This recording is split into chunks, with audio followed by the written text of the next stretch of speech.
Okay, we're ready to take some questions from the audience to our four speakers. Does anybody want to go first? Rune?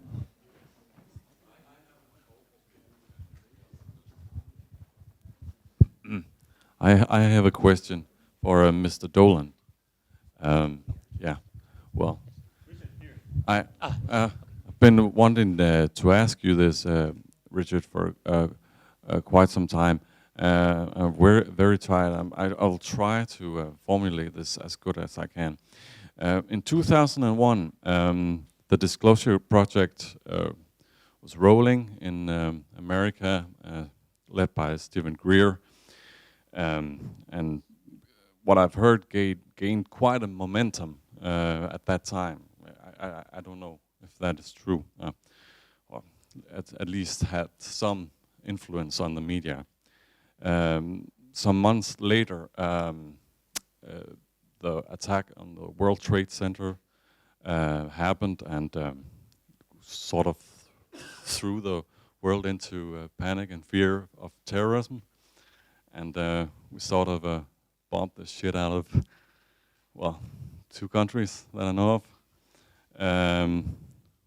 8 years or so later, when we had bombed the shit out of that, the global economic crisis was brewing. It seems to me that there may be a force that always wants to keep us into fear. To your knowledge, have any of your sources, or I guess I'm asking you to speculate on this. Could this be related to this topic? To keep the global people focus away from the UFO and focused on fear. Okay. Yeah. Yeah, I follow you. So the question is 9/11 in some way related either directly to the disclosure press conference of May 2001, and then more generally, are these types of false flag and fear-based operations designed to keep us in ignorance about UFOs? First of all, I will go to my grave stating openly that I know, as much as any rational mind can know, that 9/11 was some kind of inside job. And I've said this for many years. In fact, to my knowledge, I was the first UFO researcher in my country to start talking about it. I got stopped at airports for 2 years because of this. They never give you an answer. They would let me fly, but they would just make me wait like 15, 20 minutes every time I would fly. It got to be annoying. My father worked at the World Trade Center, actually. He had the day off. He was a retired police officer. The man he shared his job with was killed. It was a very personal thing for me. I'm from New York City. I don't believe, though, that was directly related to the press conference, the disclosure conference. I do believe it was done in order to destroy my country. That is, to create a kind of new form of fascism, which is well underway. I think it was done in order to justify 2 wars that would never, ever have been able to be justified otherwise. And it was done to create a legal revolution from above, all of which has been done. And it is necessary to create a fear-based society in the U.S., in their opinion, because otherwise you'd have a lot of angry, uppity Americans right now angry about the loss of their jobs going to overseas and the basic destruction of the lifestyle that Americans have become accustomed to, which is now going away. So in order to facilitate that process, you've got to scare the shit out of people, pardon me. You have to beat them down with a stick year after year after year. And that has been done, and there's been no change with one president to the next, obviously. So I don't think it's related to UFOs. The disclosure press conference, I remember when that happened. I was a new guy in UFOs at the time. I followed it carefully. I think it could never have succeeded because it was a great idea, and I fault the execution of it. It's easy to be critical when you're not part of it, I realize, but I think it was a classic case of getting greedy. It's one thing to get 1,200 people in the National Press Club in Washington, D.C., and get good witnesses to talk about the reality of this. That's enough for a day's work. But instead, there is an agenda. And whether we can agree or not with it, the agenda to ban space-based weapons, in my opinion, was a fatal mistake. Absolutely the wrong thing to do at that time, because that puts them at war with Donald Rumsfeld and the U.S. Pentagon. All right, let's fight one battle at a time. That's my attitude. And the other problem that I had with that was the rationale given by Dr. Stephen Greer, which was that we don't need space-based weapons because we know that these other beings are peaceful. Because if they weren't peaceful, they would have destroyed us by now. And I beg your pardon, but I don't find that logic persuasive at all. And the other thing about trying to ban space-based weapons, honestly, that would be like trying to stop technological advances in militaries around the world. You cannot do it. I mean, go back to the First World War. Look at the development of aviation. They start with reconnaissance aircraft, and then the other side thinks, well, we have to shoot them down. So they develop airplanes with machine guns on them. And then, you know, you develop bomber aircraft, and everything escalates. And weapons in space. Space is paramount. The center of gravity for all military operations is not on the ground, it's in space. And if you control space, you control warfare. That's why the US won the Gulf War in 1991, because they controlled space. So there is never, ever, ever going to happen where the US military is just going to walk away from that. So by having a press conference, I mean, we can all probably think, yes, let's get rid of weapons in space. I'm fine with that. But it's a ridiculous argument to make politically in Washington when you're trying to do something else anyway. You're trying to get a world that thinks UFOs are bullshit to take it seriously, and so it was a classic case of overreach. So it was never going to happen. I don't think 9/11 was related to it. The last thing I'll say, because I don't want to hog this microphone, is that there is a constant effort to ridicule the UFO phenomenon in the mainstream. And we know for sure that the CIA has had assets within global media for years and years and years. We know this. It's out in the open, it's in academic libraries, so that happens. So there are always proxies in the media whose job it is to ridicule and disable the UFO phenomenon. That's how they do it. They don't need really to use secrecy anymore. Not really, they just make fun of it, and that works.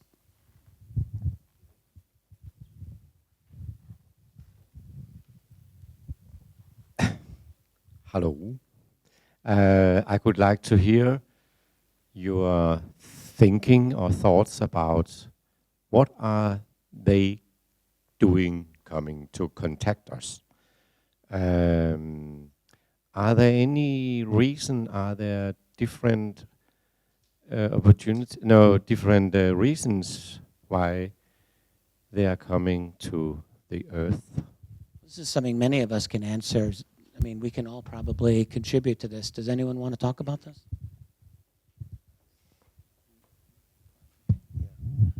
So your question was, I'm sorry, you? Why are they here?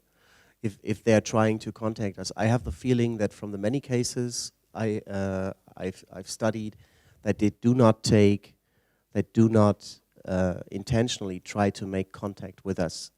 On the contrary, it seems like they would zip off as soon as there's a camera or anybody else. But still, the question is, what's their motivation behind that? And that's an interesting thing that when I first heard that, when I first interviewed Paul Hellyer, the former Canadian defense minister back in 2008, he said they're here because of the nuclear technology. And I thought, well, okay, you know, how do you substantiate that? But it was an interesting statement. And then lately, I've come across so many cases. I haven't shown you the one radar trace that I still had. That was not in my presentation, where you see UFO traces near a nuclear power plant.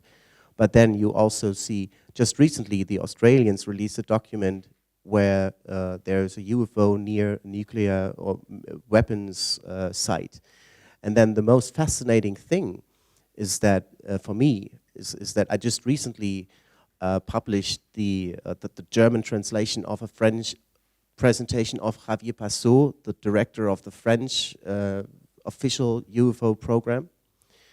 And they have been making statistics for decades. And in their statistics, it says that UFOs are especially interested in nuclear sites whatsoever. So that is an official statistics from the French government, if you want. So question is, and also you also mentioned that they showed up in the 50s, especially, you know, over nuclear sites. So what does it mean? I don't know. Does it mean they want to take, you know, they want to control how far we are in terms of that technology? Do they want to prevent us doing any harm to their whatever? I have no idea, but it seems to be, to me, there seems to be something with nuclear technology. I just want to add one point to that. If I was an advanced intelligence in the universe and I was able to travel to other star systems and I was watching another civilization that just developed nuclear weapons, I would be very much interested in what they were doing, especially if they were also starting to travel into space and they will constitute a threat to my civilization. So that's my speculation to that. Yeah. Okay. Yes. Just a short commentary. The case I mentioned about this woman Anna, who had this experience in Guatemala. The man they met, Ben, he claimed to be called Ben Austin. He also claimed to work in our nuclear energy somehow. That was his claim. I don't know, but it's an interesting combination here. Maybe he told they were interested in what we were doing to this planet, and they didn't want us to destroy it. If that was for their own reasons, I don't know, but that's what he claimed. May I add one thing? Yeah. Very quickly.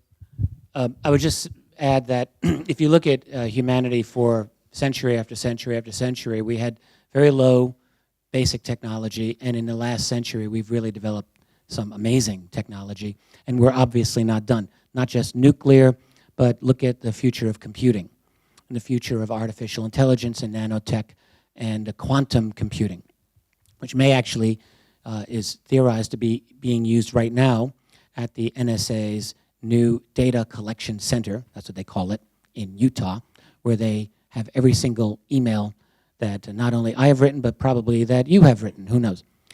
Anyway, we're developing a capability now that's going off the charts, so to speak, and any other intelligence that's able to observe us, I would think, is realizing that we are about to leap into their world, as it were. And maybe not on equal terms, but maybe in a way that we might be an issue for them. So I would think that we're the greatest show right now in this part of the universe, personally.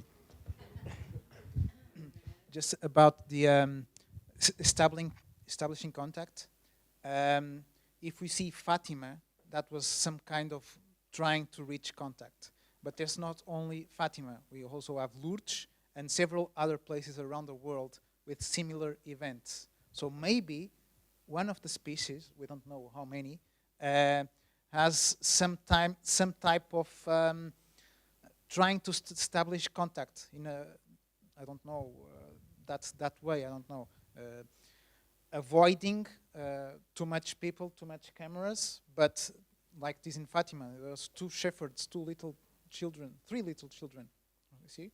But of course there are also the alleged reported abductions, several types of abductions. That's also some sort of contact, you see? So, I don't know.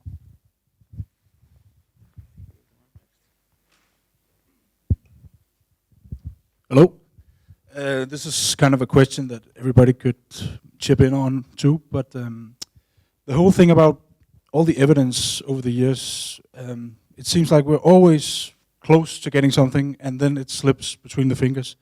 Doesn't it sometimes seem like a joke that's running and running? You go 100 years back, you find similar cases where we almost proved that the airship was there.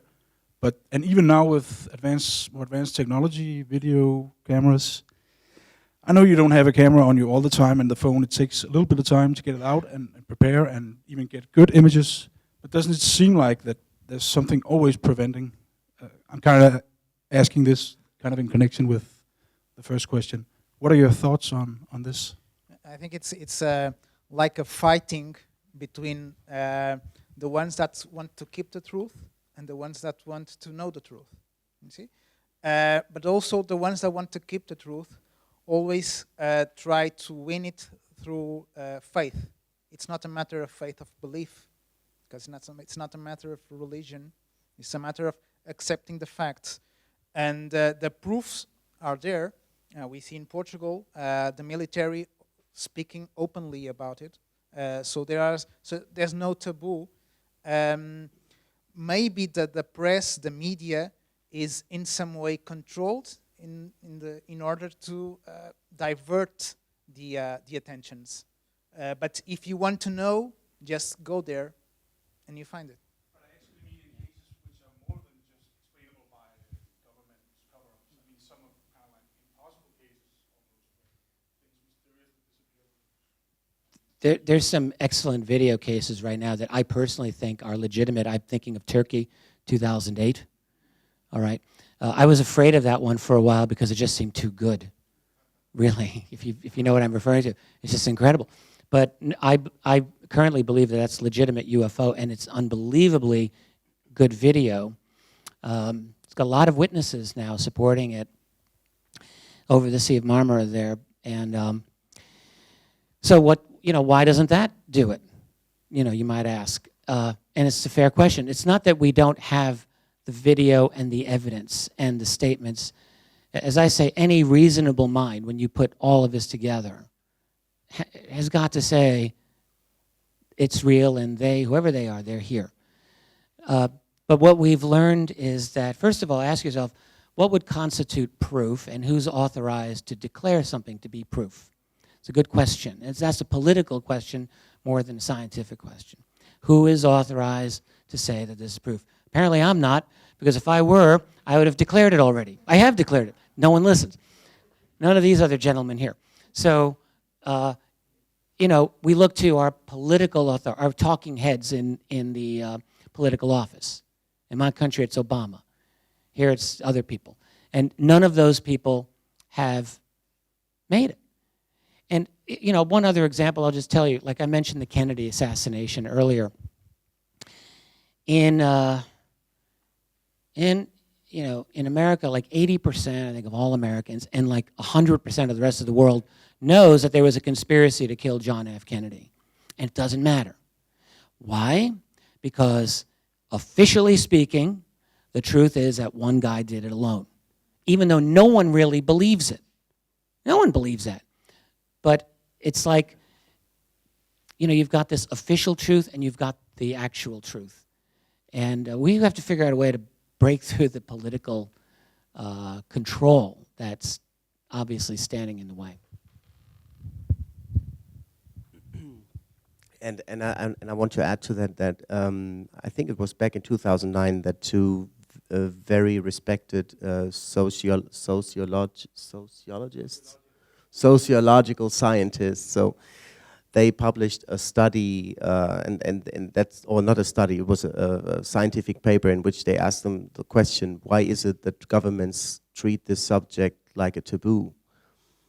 And it was called UFOs and Sovereignty. And their hypothesis is that if governments cannot ever seriously consider the UFO question as something that they would discuss about, because it would withdraw the legitimacy of their governance. Because in the way our states, our nations, countries are organized, politics is organized, it means that power is always distributed among human beings. There's nobody has ever thought in that political system of the possibility that there might be some superior species coming that maybe, that might be 100, 1,000, 1 million, 1 billion years ahead in their evolution. And yeah, so people would start to ask questions. Basically, you know, if you have an advanced species coming to this planet, and this is, you know, this is my favorite question would be, you know, what's your highest tax rate? You know, and already, oh, you don't have taxes? Why? How do you pay your?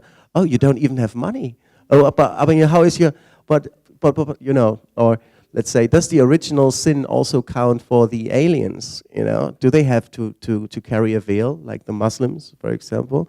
And so those are questions that for religions would be really dangerous. So, and there's so many issues at stake here that it would completely reorganize the whole way we have thought our society, how our society has been organized so far. So, if I were the president of the United States and I knew that there was something going on and I wanted to keep my job, you know, I would stay silent, because it would not only be the last day in my office, it would be the end of the office itself. Let me just add, I co-authored a book on exactly this topic. We called it AD, After Disclosure, and it was a whole attempt to study, A, how could disclosure even happen? Seems like it's impossible, but I think it's not impossible. And then B, what happens after that? And in the process of writing that book, I call it the great adventure of my life, because really we had to think through it. We pretended we were like a think tank and asking not idealistic utopian questions, but trying to be practical and ask what actually would happen if this secret were to come out. And what we decided is that it would be just absolutely radical, revolutionary, transformative in every possible way, no matter who these other beings were, whether they were good, bad, or indifferent to us, that it would transform us politically in multiple ways, economically, in terms of our energy paradigm, and in terms of our spiritual / religious beliefs, in terms of our culture, everything, and everything becomes challenged. And for that reason, when we finished the book, it really hit me. Like, this is why there's the secrecy, because it's across the entire range of our civilization that things would change. I think we're ready for the next question.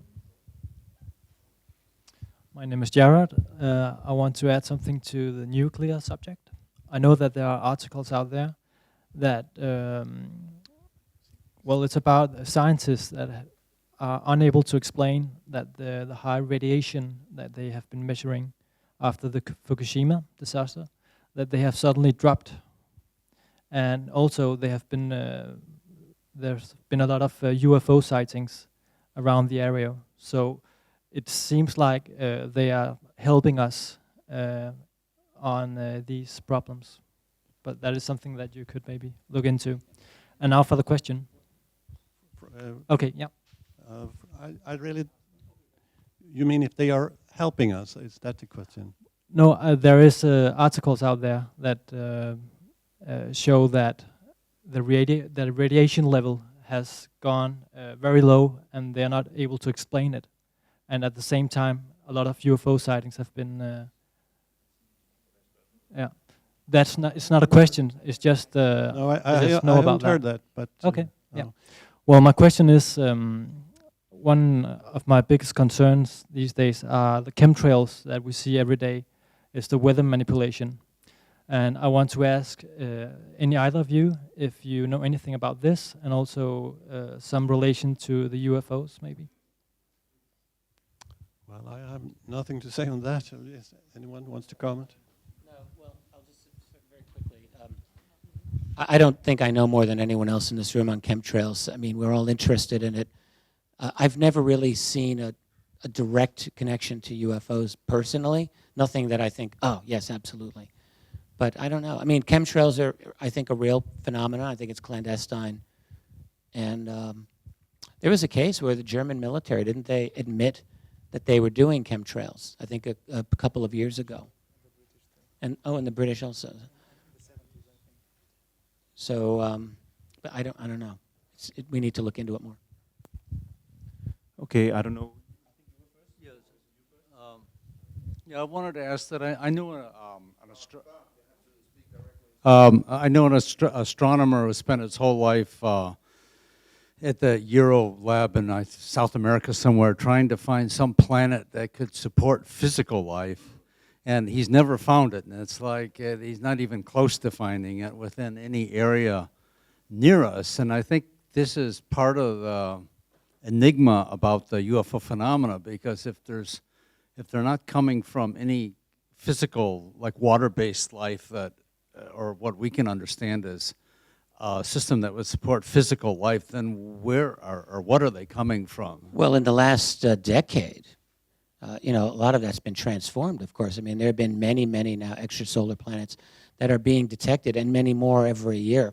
Our capabilities only in the last few years have gotten to a point where we really can detect Earth-sized planets. So we're just at the beginning. I think what the story is, as far as extrasolar planets, is how many we're finding now. And I'd like to add something. It's true that they have not yet found a planet which shows the perfect conditions for life as we understand it to develop there. However, here on Earth, scientists have discovered so many interesting new developments in terms of how do you define life, because the scientists have discovered that life that exists not only exists in arsenic and an arsenic environment, but which is poison for us, but which even integrates this arsenic in its body, you know. And there's I just recently have written an article on this, and this is just amazing how many of these prerequisites fall apart and just turn out to be nothing but a mere humanocentric, anthropocentric concept of what life is actually all about, you know. And in our world and on our planet, it might be carbon based, you know, but you never know what. You know, the universe is so huge, and we're just this tiny little planet, and we know nothing about what life actually is, and we can even have serious doubts about our understanding of reality itself. Is it really only based on 3 dimensions plus linear time, you know? And all of those anthropocentric things are actually like things that prevent us from seriously considering the possibility of life in different forms that we have never thought about. Do you want to add something?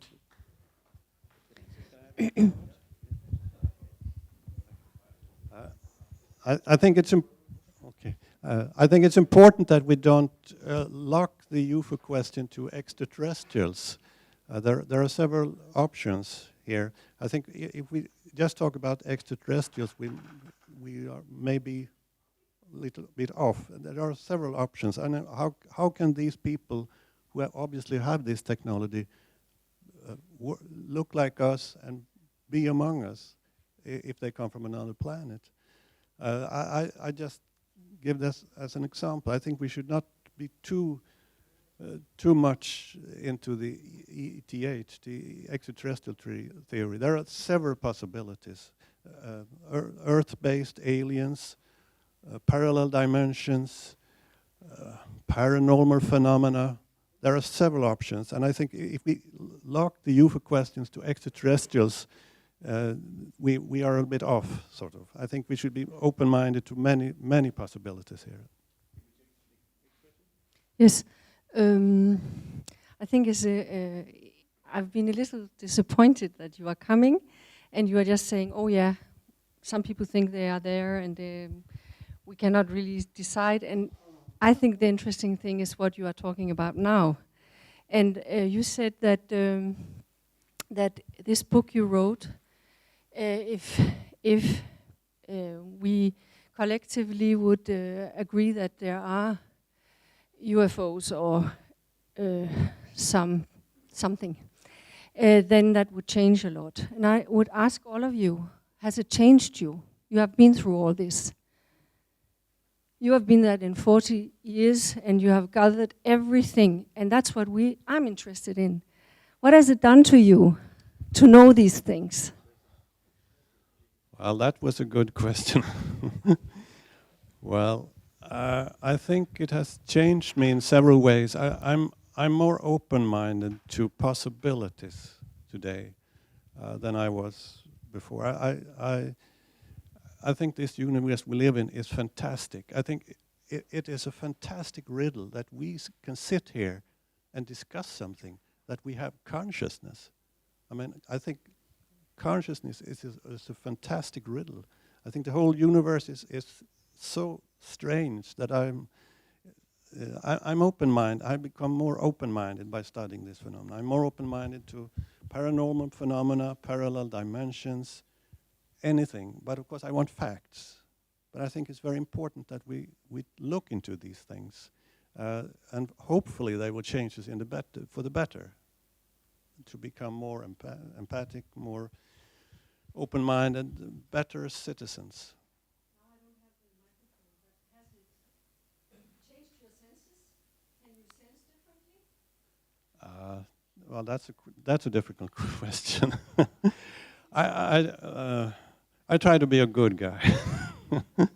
I hope there are some others out there somewhere who's also into the higher intelligence conspiracy. No, I think basically this is a good thing, because it makes us think.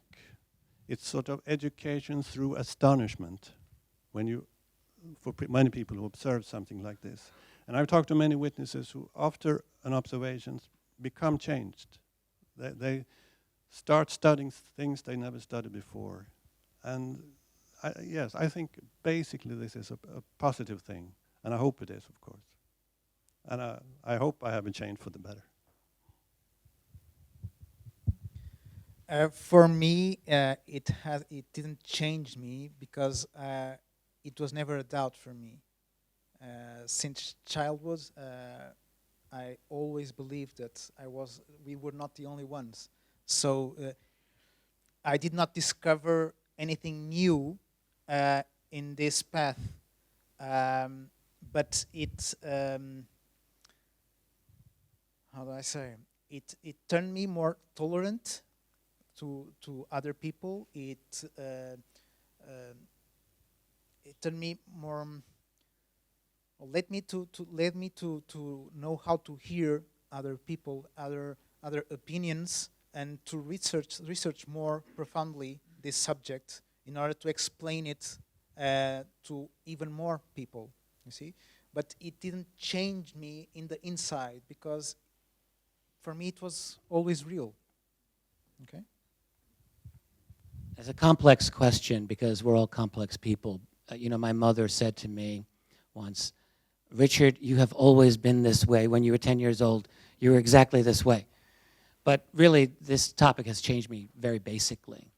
I remember I got into it in my early 30s, and I thought I knew everything. I was very good at my university studies, and I thought I was ahead of the curve, as we say. And then I realized that my whole worldview was, let's say, either grossly inadequate or just wrong. The first year that I was in this field, I distinctly remember spending many nights literally lying in bed staring at the ceiling, unable to sleep, because of two reasons. One, I was trying to reconfigure my whole worldview, which was not fun, because no one wants to do that. Who wants to rethink their, really, you get to age 30, and that's so young. And even by then, people think, well, they've got it all figured out. I know how the world works. And they spend the rest of their lives filling in the blanks of what they think they already know. That's most people. And so then if you're in a professional environment, it's even worse, because you have to be smart, and you have to be responsible and fit in. And you don't want to rock the boat. I was 32 years old when I started this, and I just was upset, because I had to rethink my whole world. And then the second part of that is courage. You have to be brave, because you have to be willing to let go of what you thought was true. And that's a lesson I had to learn a bit. It was a little bit of fear when I started, and now I don't care. Now it's like in the movie The Matrix, where you take the red pill, and the red pill, you now see reality. I wish it were that easy, just take a red pill. What it really is like is, in this field, the first time I realized that I concluded that UFOs were real. That was like ripping open one veil. There it goes. And that was good for a little while. And then you stay in this field, and then you run into more strange things. And then you realize you got to rip another veil away, and then another one, and you just keep going. And at the point now, I don't care. Now I can rip the veils away.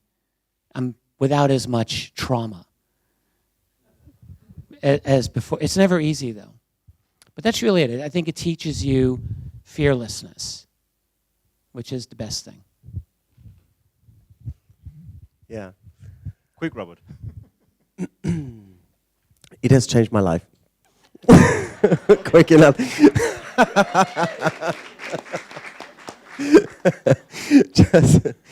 just a quick commentary. Just a quick commentary. You know, when you first start to realize, as you said, Richard, that it's true, that it's real. You know, that obviously we are being visited by somebody, something. You know, you don't know whether it's time travelers, dimension, whatever. You know, it hits you really hard in your stomach. It's like, oh my God, you know, it's really. And then, you know, it's really fascinating for a while, but then you start to, I mean, I started to like dive into like more profound questions. You know, for me it was like a journey to questions, more profound questions that mankind has been asking itself for since the beginning of its existence. You know, where do we come from? What's our relationship to the universe? Where are we going to have dinner tonight? By the way, I mean, really profound questions, you know, and I think that, you know, and what I'm most fascinated with is actually the relation between reality and consciousness, because when you seriously deal with this UFO subject, you study the cases where those UFOs appear and disappear, where they want and how they want, and they do whatever they like. You know, then you start to ask yourself, what is reality actually all about? Is there maybe something like a parallel space which we aren't even aware of? Something like another dimension or something? Is there anything else? And what is the relationship with consciousness? And I think that the key to understanding the UFO phenomenon with all of its facets and things and of reality is consciousness research. And I think that this is the thing that will eventually change mankind like nothing that has ever come before, because the effect of mind over matter is scientifically proven. This is not a conspiracy theory or something. This is true, that we do create and co-create our reality. That's a scientific fact. Now the question is to which degree, in which, what time does it take for reality to transform when I do something with my consciousness? I could talk about this for ages. I think we have to move on. Exactly. It's a very big topic. we only have time for a few more questions. We have one more here. It's about this contact thing, which bothered me a little. About a couple of years ago, my knowledge about scientific questions is not that big, I must admit. I'm limited. But a couple of years ago, I heard in the radio that about 50 years ago, some government, FNU and whatever, had a big discussion about what are to be done if someone meets a UFO. And it was a lot of talking, and they had come to the conclusion that you was not supposed to contact them. And they also had a voting about one woman who was to be the representative from the Earthlings to the UFO people, and that this was a rule for all of us. I don't know if it's a joke or if it's something actually, or what. Maybe some of you could... May I say something? I think you're referring to that woman from the Maslan United Othman. Nations. Yeah. This was just a couple of years ago. Yeah. Right. It sounds like you know. The UN, there was some kind of resolution that stated in effect that, yes, if we make contact, the United Nations will have an office from which to conduct relations with these other beings. And this woman, you're saying, what was her name? Maslan Othman. Would be the designated representative for the world. So, you know, is that really how it will go down? Probably not. But No, she refused this in a press conference She refused? days after. Yeah. Oh, yeah, yeah. May I add something to this? And I also read this, and this is really interesting for me being a journalist, because on the very same day that news came out, something else happened that was significant for the UFO field, and that was a press conference at the National Press Club in Washington, D.C., the UFOs and Nukes press conference, where Robert Sellers and Robert Hastings, two researchers, one of whom is a witness himself to UFOs hovering over a nuclear test site, organized a press conference, and they had invited 5 more people, first-hand witnesses to UFOs over nuclear missile sites. And for me, it was really interesting to see that even though that press conference had been announced months before, that on that very day when it took place, suddenly the public attention was distracted to that news from that Mrs. Hoffman or whatever, who later denied that it was true. It was just disinformation. And in my opinion, this stinks. You know, I'm really suspicious. I really think that this was maybe an example of what we can see, you know, in terms of disinformation on a very large scale. And on such a large scale that even the journalists who do the report, they have no clue, because they do what they're being told, what is written by the news agencies, you know, and they just follow that report. You know, if they just never hear about a press conference at the National Press Club, how could they ever write a report on it? Of course, they will stick to the news of the United Nations and Mrs. Hoffman ruling the world.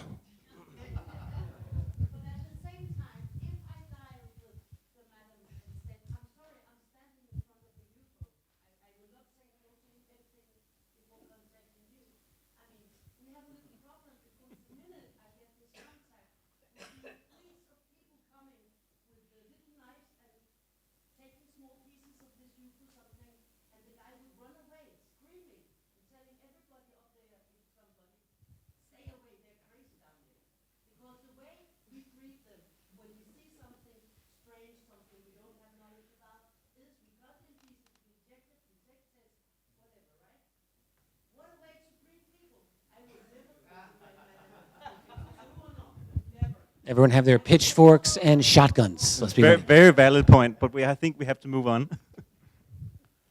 Yes, I would like to thank you, gentlemen, for this evening. I found your presentations very stimulating and making me more curious.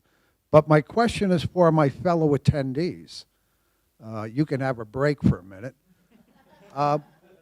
We all came tonight, I assume, because we are somewhat curious about this field, about UFOs. And I want to know what caused the curiosity. And just from a show of hands, has anybody in this room had any type of an encounter that stimulated the curiosity to come here tonight? Thank you for your honesty and courage. That's at least a third of the people, look like. At least 1/3. Oh yeah, just a quick question for Robert. This might be a little weird, but have you come across anything in your research in Germany about Hitler's UFOs and No. the Second World? No, nothing at all. And I'm not actively pursuing that subject for a couple of reasons. First of all, I hate everything that all the news stories about World War II. I just can't hear it anymore. You know, I don't want. You know, I was born in 1978. It was so many years after World War II. You know, and on the German mass media, we are constantly being bombarded with Hitler's darkest secrets tonight. You know, don't miss it. And Hitler's helping people, and Hitler's da-da-da, and da-da-da. You know, and I just don't like it. I just don't like the subject anymore. I think, you know, that's the first thing. Okay, the second thing is that if you would seriously, and there are a couple of examples of such researchers in Germany, even if you seriously consider the possibility that the Nazis at that time had very advanced military technology, that they were even, and you only, you know, if you only try to research whether they had that or not, you know, you're very easily being displayed as a Nazi yourself just because you deal with that question. And that is also one of the reasons why I don't. But you know, I mean, I'm constantly being asked that question about Hitler and Nazi flight technology, and yeah, maybe maybe the time will be ripe soon to talk about that.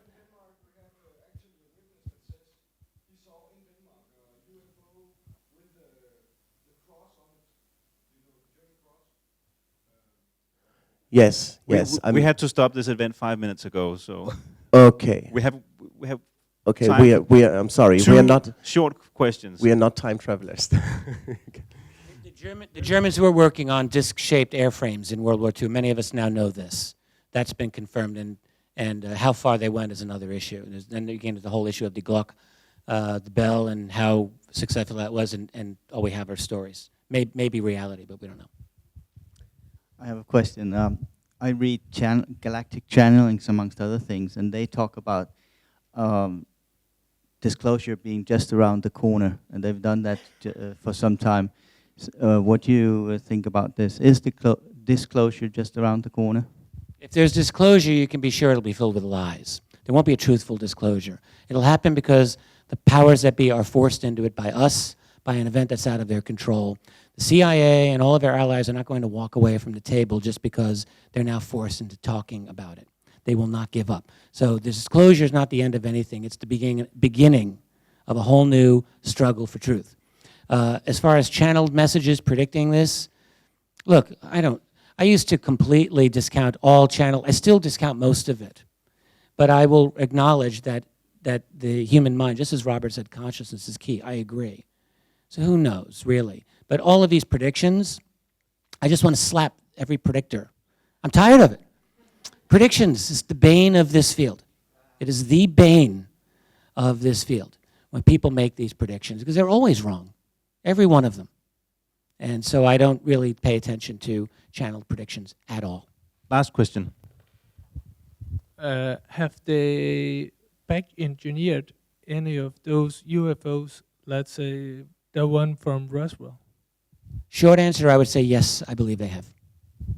I know we're short on time, but I firmly believe that's been one of the major reasons for secrecy on this topic. Because it's not just knowledge of other beings that are here, it's possession of the technology, which must never be shared. Because if you have this, and you let the world know you have it, it becomes very difficult not to share it with all the other people that you don't want to have it. Instead, if you have monopoly over it, you've got a great money maker, and you've got power, and you have the future in your hands. Okay, we could go on for days and days and days with this subject. We have to stop now, and it's running really late. Thank you very much for coming. I was so happy that so many came. Thank you very much.